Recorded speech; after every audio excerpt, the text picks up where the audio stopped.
શક્તિપીઠ અંબાજી મંદિરના ચાચર ચોકમાં નવરાત્રી પર્વ નિમિત્તે એક અનોખા અને પ્રેરણાદાયી ગરબા મહોત્સવનું આયોજન કરવામાં આવ્યું હતું, જેમાં 400થી વધુ દિવ્યાંગ ભાઈ બહેનોએ માતાજીની આરાધનામાં ગરબા રમીને ભક્તિ અને ઉત્સાહનો માહોલ સર્જ્યો હતો। આ દિવ્ય ગરબા મહોત્સવનું આયોજન બનાસકાંઠા જિલ્લા વિકલાંગ વિકાસ ટ્રસ્ટ અને અંબાજી મંદિર ટ્રસ્ટના સંયુક્ત સહયોગથી કરવામાં આવ્યું હતું। આ કાર્યક્રમમાં અલગ અલગ પ્રકારની દિવ્યાંગતા ધરાવતા ભાઈ બહેનોએ ભાગ લીધો હતો અને તેમની મર્યાદાઓને બાજુ પર મૂકીને માતાજીની ભક્તિમાં લીન બન્યા હતા। ચાચર ચોકમાં જોવા મળેલા દ્રશ્યો ખરેખર હૃદયસ્પર્શી અને પ્રેરણાદાયી હતા।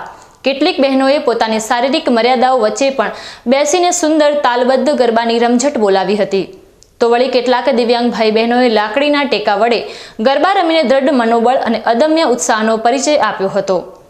આ દિવ્યાંગ કલાકારોની ઉર્જા અને ભક્તિને ઉપસ્થિત સૌ કોઈએ ભાવવિભોર કરી દીધા હતા।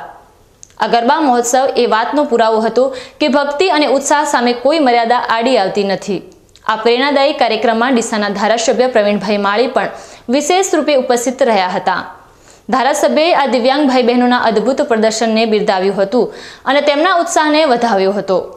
કાર્યક્રમના અંતે ધારાસભ્ય પ્રવીણભાઈ માળી સહિત તમામ મહાનુભાવો દ્વારા ઉપસ્થિત તમામ દિવ્યાંગ ભાઈ બહેનોનું ઉષ્માભેર અભિવાદન કરવામાં આવ્યું હતું, જેણે આ મહોત્સવને વધુ યાદગાર બનાવ્યો હતો।